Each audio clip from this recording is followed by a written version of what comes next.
Good evening, Mr. Nitin. It is my honor to have you here with me. I am eager to know what are the various challenges that a simple looking transportation business might have. I am Kritvik Garg, an IBCP student from Navrastra International School, currently studying in grade 11. As an assignment and my honor, I would like to take an interview with you. First, let's begin with a short introduction of who you are as a professional. Hello Kritvik, I am Nitin Agarwal. I am 47 years old. I started my business career in 1996 and it's been 28 years that I'm into business. Okay, that's wonderful that you've been doing business for around 28 years. So, starting off, I would like to ask, could you define or describe the two businesses that you manage? Yeah, we have got two different verticals of businesses. One is for the transportation of bulk LPG, which is commonly known as cooking gas, and other is dealership of Tata Motors Limited for passenger cars. Transportation business that I am doing, it is a contractual business with the oil companies, OMCs. In India, we have got three OMCs, commonly known as HPCL, IOCL, and BPCL. Transportation business is more of a service oriented, and the dealership business is more of a trading business. But both of the businesses are related to the automobile industry. So since we are also 75 years old dealer of HPCL, and we started our transport company in 1985, so we had a fair idea of how this automobile industry is. Since Tata Motors is a bigger key holder, stakeholder in this automobile industry, that inspired me to take the dealership of Tata Motors for Vadodara. That's great. So, how do you make sure that these activities or tasks are done on the correct time with the correct idea and the integrity of your employees? Manpower is the key to success in both the businesses. And after manpower, we have to make use of the updated technology that we have in the market. So, what is your way of getting to know and updating yourself about the market? Uh, it is mainly about data mining.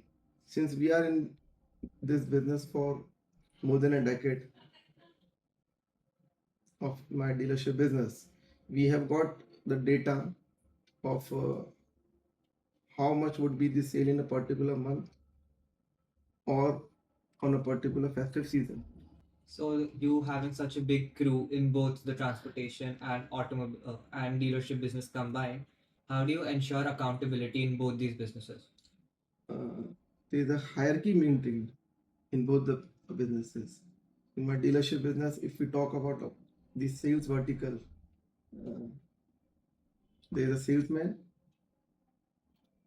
and for a group of around 7 salesmen, there is a team leader, and then above the team leader, there is a sales manager, and then above sales manager, there is a general manager, and general manager is supposed to report to the CEO, and CEO is supposed to report to the DP, dealer principal.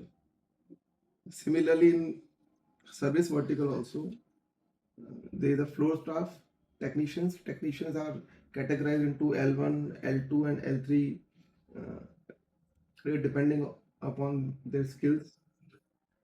They are reporting to the floor in charge. Floor in charge is reporting to the service advisors. The role of the service advisor is to take the vehicle from the customer after knowing the kind of service that is required in the vehicle. A service advisor is supposed to report to the service manager. Service manager is reporting to general manager. Similarly, general manager is reporting to CEO, and CEO is reporting to the DP. So, you are having a tall hierarchical structure. Yeah. So, how is it possible for you to maintain track of the progress of all the employees? And have you ever had communication gaps within your team? We ensure that we make the use of the technology available in the market, and also we need to upgrade the technology that is available in the market. Yes, there has been cases where there is communication gap between the teams or between the teams and the management, and it is our job to ensure that the communication gap between the teams or between the teams and the managerial staff is limited. So, is it possible for you to give us a few instances, a few examples of where these communication gaps had resulted in big conflicts between the team and a huge loss for your company? Example can be given when the business is on its peak. If I talk about my dealership business, it is basically festive driven. So during the festive season like Dashera, there are huge deliveries, there are mass deliveries on a single day, and we ensure that the vehicle that is supposed to be delivered, it is kept ready at least 2 to 3 days before, because there is also a huge paperwork involved before delivering the customer to the vehicle, as the vehicle needs to be registered with the registering authority RTO, and only after the registration is fully completed the vehicle can be delivered. So one example is during the Dashera period or during the Dhanteras period, when the deliveries are huge. So at that time we sometimes observe a kind of loop or a communication gap. See, both the business having a lot of manpower required, what is your favorite way to motivate your employees and which way works the most efficiently?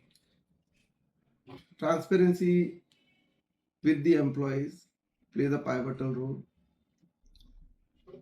Also, incentives play a very important role. Good quantity of incentive and timely disbursement of incentives definitely motivates the manpower. So, how do you celebrate achievements? How do you recognize hard work? And how often is this done in your businesses? Uh, Again, data mining is very important in acknowledging the performance of the manpower. So we ensure that each manpower breaks his own record, and we ensure that if a manpower has already broken his record, then he is awarded suitably, so that that inspires him to again break his own record. Okay. So, what qualities do you look for while you hire a new employee, while you recruit a new employee? What qualities do you look at while promoting the same employee? While recruiting the new employee, we look at his experience, we look at their past records, then integrity, hard work, what performance he has delivered till now. Similarly, while promoting the manpower, uh, we ensure that the integrity of the manpower to whom we are promoting is intact. So, how can students like me start preparing now to meet those expectations in the near future?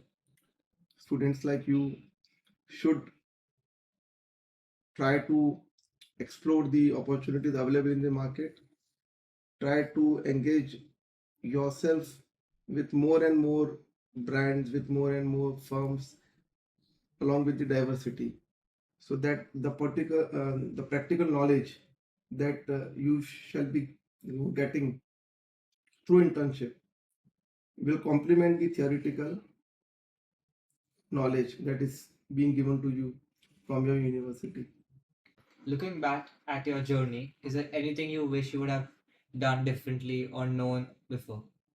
Yeah, of course, there has been instances, because I believe that nothing is perfect.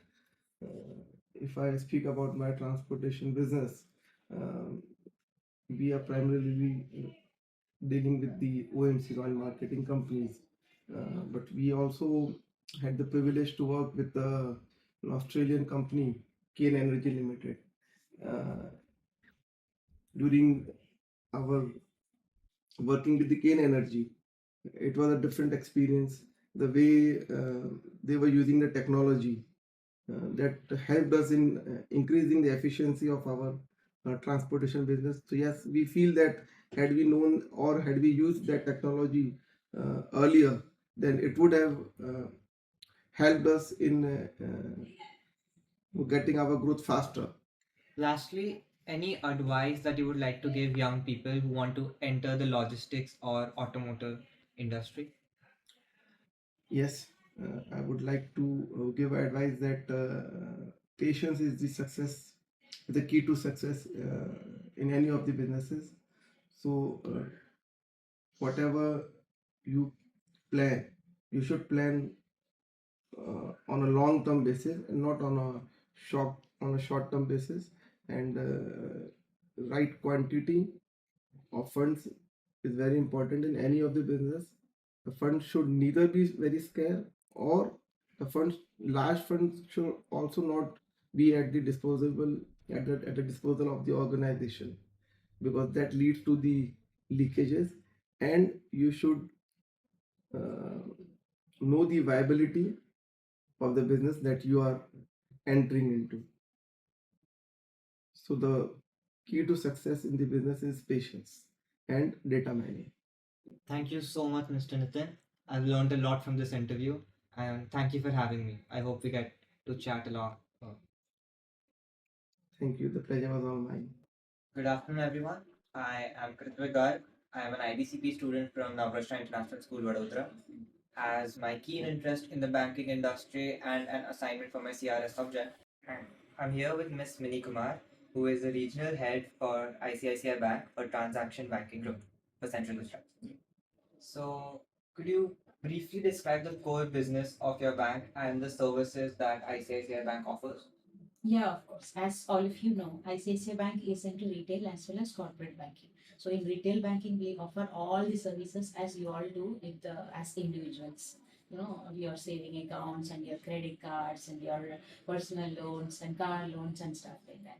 In corporate banking, we serve companies or corporates. So companies have a different type of requirements, not different from the individuals for point of view. To ask, how large is the team that you manage and what is your key function as their leader? My immediate team is 50 plus people. And I have three people whom we got since I'm the regional head. I have got regional head sales. There are three of them who report to me. And how we have specified their role is that like they take care of, like what I told you earlier, there are SMEs, and also there is one person who handles clients up to 250 crores turnover. There is another person who handles that other set of clients. Then there are another set of one leader who takes care of the multinational companies, and then we have these government banking clients too. So they manage all that. So, you said you have a team of over 50 people. How do you ensure collaboration and accountability of such a large group of people? Yeah, that is a very interesting question. So how we do it is one, as I told you, there are leaders. I mean, who report to me. So these are people who have 10 plus years of banking experience. So they are well experienced, mature enough to handle larger teams. So, as you're the regional manager of Central Gujarat, you must have a lot of tasks to do in one day. So, how do you organize your workday on a daily basis? Yeah, I prioritize as per like we have client engagements. That's always the priority, and then I have team engagements, and then I have internal within the bank various teams calls which I attend, etc. So I prioritize accordingly as per the urgency of the matter and as per the importance. So, you handling so many clients at once and you having such a large group of people under you, how do you take upon unexpected challenges or any crisis that may occur on hand? Challenges, I think, over the years I actually enjoy taking up challenges. Unless there is challenges, banking as such will get very monotonous. So I believe, here I don't see one day similar to the next one. It's always different. Every day we have new challenges, and in handling each challenge is different. So challenge handling these challenges is what makes your day. So, what is the consequences or what actions do you take if there are some miscommunications or misunderstandings or disagreements in your group? Because there is a very large amount of subordinates that you have. Yes. So what I do is, see, these things do happen because it's humans everywhere, and each person comes from a different background, different culture, etc. So even personality clashes are bound to happen, mistakes are bound to happen, all these things. So what I tell the team is communication is the most important. So I make sure that one, there are no politics between the people. There should not be. We all work for the same goal, for the organization, for the bigger goal of it. So transparency is very very important. That's nice. So, apart from the qualities of being spot on every day, what other qualities do you look for a new hire? Yeah, so in new hires, majorly what I look for is attitude. Attitude is very, very important. Say you may be qualified, because see, you will come for a bank, will look at hiring the person, shortlist the person only if he's amply qualified as per the requirements of the bank. But then what we look at is what is the person's attitude. Like when we interview, some of them say, ki, like if you will be, this is your first job, so say you're coming for an interview after your studies are over. So it's your first job. So when I ask you that you, as part of, if we hire you, you may be placed anywhere in India. So you will straight away say, no, I am open only to working in Baroda. I won't go anywhere. So at the beginning of your career itself, if you have that kind of attitude in your mindset, so then it's not going to take you anywhere, and the organization may not want such people. So attitude is very important. So, apart from personality building, any way that the students or prior non-job or non-working people can prepare to meet expectation of the ICICI Bank? Yes, of course. As students, you may be learning a lot of things in your school, in your college, and other things. Along with that, you should also be looking at, you should look around and find out. Okay. So, what advice would you give to young people who are interested in working in the banking or Hmm. finance industry? So, banking, mein, what is most important is one, integrity. Okay, you should be, there should be no doubt about your integrity at any point in time. Otherwise, then there is no room for you in that. Then, communication skills. So develop your communication skills so that you are able to, because banking means you sell services, right?